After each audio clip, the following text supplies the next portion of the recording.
Hi everyone, my name's Katie, welcome to Chords Records. Laura Nyro, what a genius, and do you know who she is? If you don't, I want to paint a picture for you. So Laura Nyro was an amazing composition writer, a songwriter for other artists, and an artist in her own right in the late 60s and through the 70s and into the 80s. She, at the time, in the 70s, she was one of the most prolific, successful songwriters around in New York, and yet so many people don't know who she is. And her music has influenced everyone from Paul Stanley from Kiss, Elton John, Patti Smith, Joni Mitchell, Carole King. They have all cited Laura Nyro as being one of their main influences. So I just want to take you through who this person is and just give you a rundown of her key albums. And if you like this video, please give me a thumbs up and subscribe down below. And really importantly, if you like Laura Nyro and you have albums of her, I'd like to hear from you. I'm really interested in hearing from people who know this artist and who love this artist. A little while back, I did a video on Karen Dalton. I'll link it down below.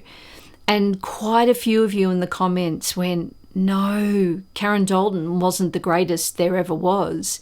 Laura Nyro was the greatest there ever was. And of course, it's all hyperbole really, isn't it? But Laura Nyro possibly is the best singer-songwriter I have ever discovered, ever heard.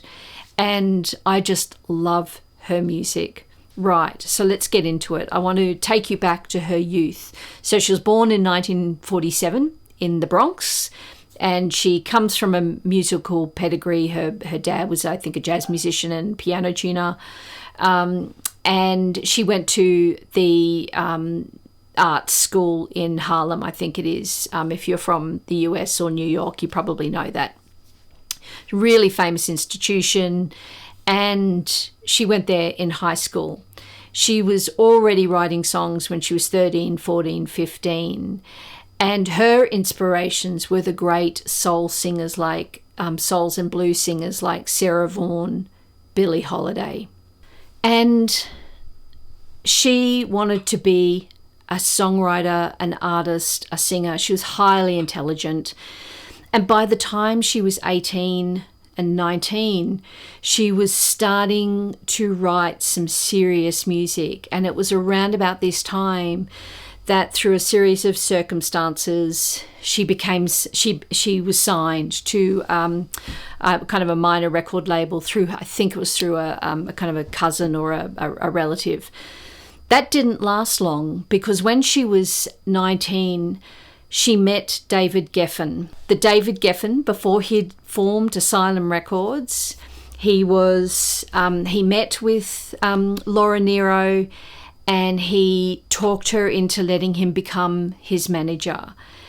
And they quickly formed a very dear friendship, and they formed a publishing arm called Tuna Fish Music.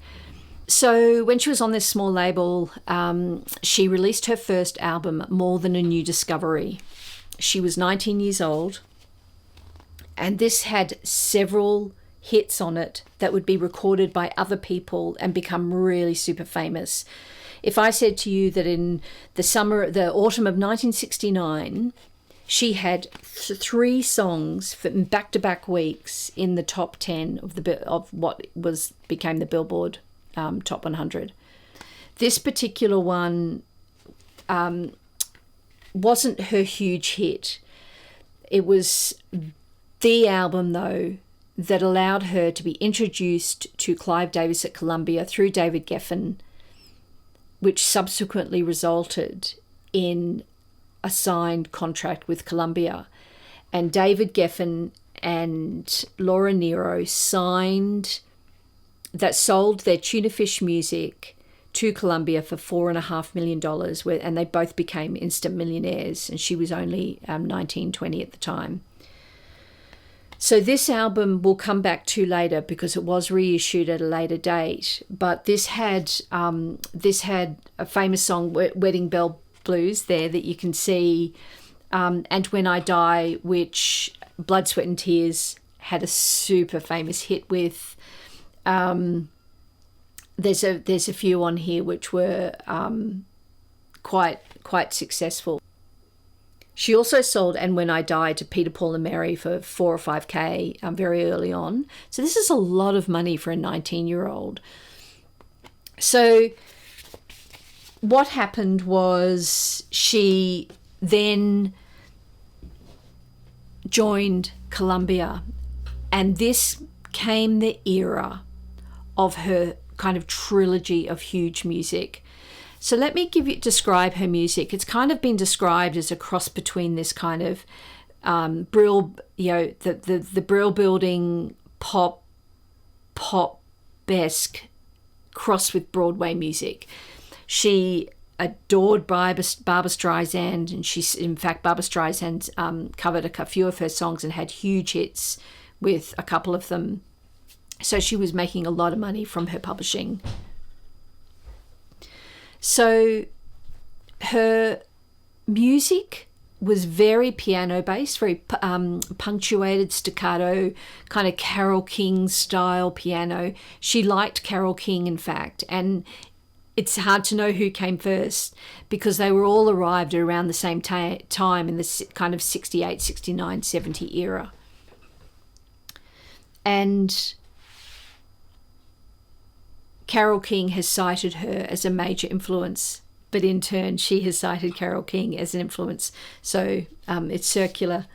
So the first album on Columbia was this stunning, stunning album here. Look at that beautiful photograph. So this album is Ellie and the 13th Confession. So this cover photograph, let's just start with that.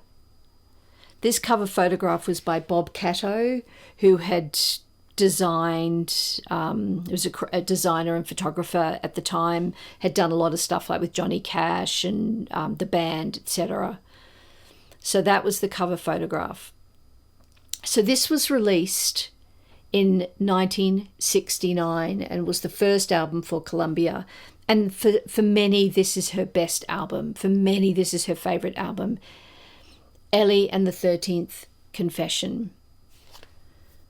So this album had a lot of just extraordinary songs. It was pop, it was soulful, it was funk, it was jazzy, it was dynamic. Her lyrics were stunning. Songs like Ellie's Coming, which was a famous hit. Stone Cold Soul Picnic, Emmy, Lucky. It's just an extraordinary album. And if you think of one of her, one of the main people she influenced was Ricky Lee Jones. It's not dissimilar, and it's all this syncopated music and kind of slightly jazzy music. In fact, Joni Mitchell once said that she was happy that Joni Mitchell, who doesn't kind of give too many compliments out to people, said she was happy to be put into the same company and cohort as Laura Nyro. So very sort of tinges of jazz in there, and just changes of tempo and rhythm, and multi-tracking of music and orchestration. Just extraordinary. So this is Ellie and the 13th Confession, the first of the trilogy, which was kind of like her hit 3 albums. The second one was New York Tenderbury. So this is the second in the trilogy. Look at that. There she is on a stoop in New York, I'm assuming. This photograph was by David Garr, who'd photographed Bob Dylan, Miles Davis by that stage. And so by this stage, 1969, she's 21, 22, and this was around about the time where Geffen and Nyro sold their publishing company for $4.5 million. So here she is as a young woman, 3 albums under her belt, and a millionaire. She's not as famous though as the Carole Kings of the world, the Joni Mitchells that are starting to come out. But her music is being recorded by other people, and they're having massive hits. But I implore you to listen to her. You just won't look back. It is stunning music. So the third in the trilogy, for many people, this is the favourite album, the New York Tenderbury. It's either one of those first two that I've shown you in the trilogy. However, the third in the trilogy and the fourth album she ever released was Christmas and the Bead of Sweats. So this was released in 1970, and this is my favourite album. This album for me is starting to get into a little bit more political, sort of political and social awareness. She was a very political person in her later life. She was an activist. She was a vegetarian. She was bisexual, and she eventually ended up with a female partner for the last 20 years of her life. And she was very much for animal rights, the climate. So she was very left leaning. And this album really starts taking you in that direction. And this features people like Alice Coltrane, Duane Allman.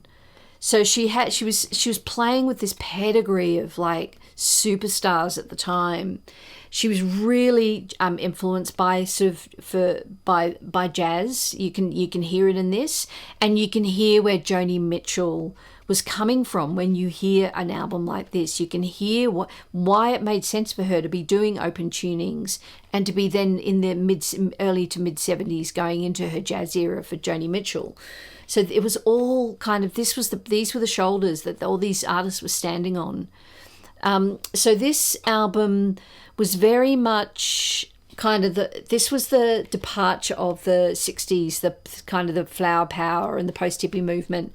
And it was that kind of 1970, the Black Panther trials had happened, Charles Manson murders, the shootings at Kent State. And so things were getting in a very dark time for America.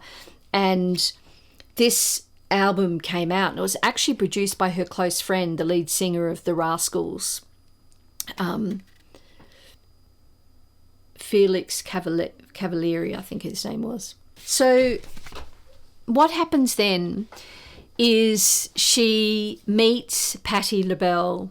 It's a circumstantial that they're something happens and they meet, they become friends, and her vocal group LaBelle go on tour with her or do some performances with her, and they conceive of this covers album, and this is probably her biggest selling album. It's called Going to Take a Miracle, and it's a full covers album with Laura Nyro and LaBelle as the backing singers. And it's a homage or a tribute to all her early influences, all that beautiful soul and R&B music. And the songs covered are things like Dancing in the Street, Desiree, You Really Got a Hold on Me, Spanish Harlem, Nowhere to Run, It's Going to Take a Miracle. It is just fantastic. And for a covers album, it's one of my favourite ever. It's just brilliant. So that was probably her biggest selling, but kind of highest charting album. And it's quite a fun place to start as far as kind of hearing her tone. So that came out in 1971. So what was happening around about that time? If we think when she was 18, 19, 1967, 68, she was forming her kind of identity. She was meeting with various people. She had signed to Columbia. She was now a millionaire. She'd had this enormous success in her world for a young person. But let me take a step back. In 1967, she performed at the Monterey Pop Festival. It was the very first one. It was the one where, people were smashing their guitars. Everyone was there, from Jimi Hendrix, etc. You probably know it. Google it. She was one of the performers, and the myth for a long time was that she was booed off stage. and it was a horrible performance by all accounts. But video has emerged, and it wasn't a horrible performance. It was actually a great performance. It was very Laura Nyro. The world wasn't ready for her type of music, but she had such backlash about this performance that she didn't tour properly for many, many, many years, and she almost became disillusioned with the music business. So while she was releasing all these albums, she wasn't really going on these massive tours. She wasn't shy by all accounts, but she was shunning that kind of that need to tour and that popularity kind of game that artists played. So what happened was she was still with Columbia. David Geffen was still her manager, and he was one of his other artists was Jackson Browne, who Laura Nyro was in a relationship with for a few months. And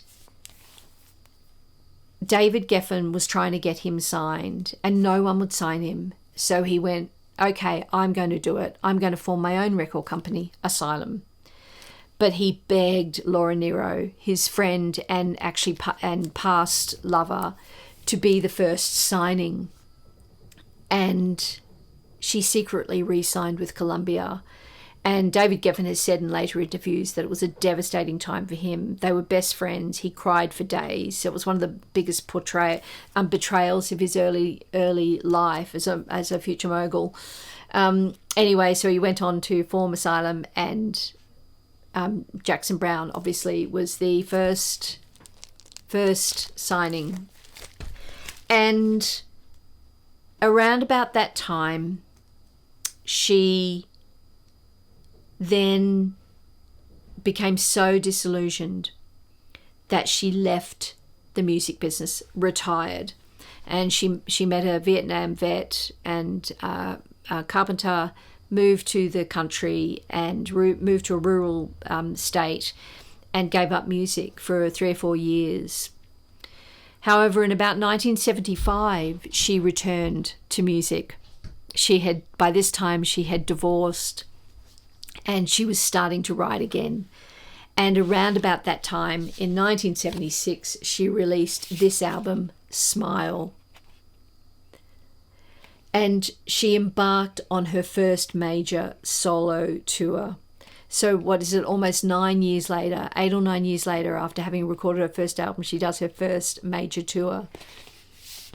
And out of that tour came for her first proper live album, Season of Lights. And then she sort of, from that period on, she had a baby. She met somebody else, had a baby, and she became a mother. And then she took a couple more years off, and then she released a few more. One of them was Nested in 1978, very much recorded when she was pregnant. So, sort of talking about those times. And by this time, she's becoming very embedded in her activism and feminism. She then recorded in 1984 Mother's Spiritual, which she dedicated the album to the trees. So you can see kind of her emerging personality.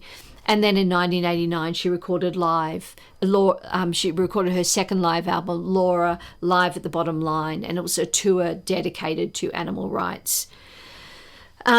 She recorded her 11th album, Walk the Dog and Light the Light, and this was her last album with Columbia. So all these years later, in 1993, and it was her last album of mostly original songs. It was just a side note about that album. It was produced by Gary Katz of Steely Dan. So by the late 80s, she's becoming increasingly involved in this activism movement and feminism, and played at a few women's music festivals. And she played at the revived New York Folk Festival in 1989, which I quite liked because I collect Newport albums and CDs. So she continued to be quite a private person, and she would turn down TV performances like David Letterman. and The Tonight Show or The Late Show. And then in 1996, like her mother, she was diagnosed with ovarian cancer, and it was terminal. And she worked with Columbia in a newly in a new arrangement to create a 2 CD retrospective CD, which she lived to see the release of, and she died a couple of months later. So in 2021, they released a box set of Laura Nyro, and that's where a lot of these albums I've been showing you have come from. Absolutely beautiful kind of reproductions of the cover in this kind of matte stock, and a lot of them have pull-out liner notes, interviews, and song lyrics. There's a beautiful booklet that comes with it, with a stunning, book-length article about her life with a lot of photos. There's extracts from past interviews. So I highly recommend this box set. Came out in 2021, comes in a gold slipcase, still readily available, and there are some instances where you can get it below cost. So I highly recommend this. So this artist, Laura Nyro, an extraordinary New York woman who lived the life of a New York artist, but was such a brilliant musician, a brilliant piano player, an incredible vocalist, but most of all, an incredible songwriter. And I just want to talk to you a little bit about the influence she's had on pop music. Before I do that, I'll show you the very first album I ever bought of Laura Nyro's. This is called The First Songs, and this was a Australian import, and in Australia we often had to have blanked out Columbia, so this was a Columbia, and there'd be tape, or when it was kind of deleted and you weren't allowed to release it in Australia, so this was a US print import into Australia. This was The First Songs, and this was a Columbia reissue when she re-signed with Columbia in the early 70s of that very first album she did on that small label. So that was my first introduction to her. So as I said, her influences were far and wide. I just want to go through a few of them. So I've mentioned Jackson Browne. Linda Ronstadt covered one of her famous songs, Stony End, which was a famous hit for Barbra Streisand as well, on this beautiful Different Drum album, which has got that beautiful song Long Long Time on it. But Linda does a fantastic version of Stony End. Blood, Sweat and Tears, as I mentioned, had a huge hit with When I Die on this album. And one of her main super fans was Ton Rudgren, who, that famous kind of prog electronic mastermind genius. He was a super fan of Laura Nyro, and in fact has written the notes in the box set that I have, has contributed with interviews. Elton John, this album, if you listen to the very last song, Burn Down the Mission, Elton John has cited that song being influenced by Laura Nyro's ability to just change tempo and break the rules with music. And of course, he was writing this when he was kind of late 60s and early 70s, and he'd been listening to Laura Nyro and Ellie and the 13th Confession, and he said he was highly influenced by her in that song. So if you listen to that song, you can hear the piano breakdown and the change of tempo. It's Laura Nyro's influence. He considers her one of the greatest there was. And of course, I mentioned before Joni Mitchell, so another brilliant artist who doesn't play by the rules as, musically, and has said, in fact, I'm going to read a quote for you from an interview in Mojo magazine in 1998. She said, Nyro wasn't just an influence for her. She took some direction from her, and on her account started playing piano again. which is cool. Patti Smith was another one who has said she was influenced by Nyro. I can't find much evidence of them having ever met, but I can't imagine that they didn't, both being kind of quintessentially New Yorkers. Ricky Lee Jones, you can hear so much of Laura Nyro in Ricky Lee Jones's work. This is Pirates. This is my favourite Ricky Lee Jones album. And I've had this. This is my original New Zealand copy that I've had since 1981 when it was released. Here's a surprising influence. Paul Stanley has been quoted as saying he listened to Laura Nyro a lot. Unbelievable that her influence has been borne far and wide. And this was an interesting one.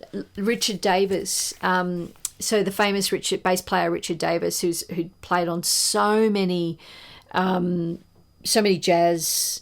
In fact, played with Sarah Vaughan, one of Laura Nyro's early. The people that influenced her played with her. And Richard Davis obviously playing on this Eric Dolphy Out to Lunch, and then went on in the 70s to play with people like Van Morrison. He actually played on her 1976 album Smile and subsequent Seasons of Light live album, went on tour with her. So that's it. I hope you've really enjoyed my little sort of not quite deep, shallow dive into Laura Nyro, and I hope it's inspired you to check out her music and just give her a listen. I would start with Ellie and the 13th Confessions and probably that trilogy, actually, Ellie and the 13th Confession, the New York Tenderberry, and Christmas and the Beads of Sweat. All right, I'll see you in the next video. Bye.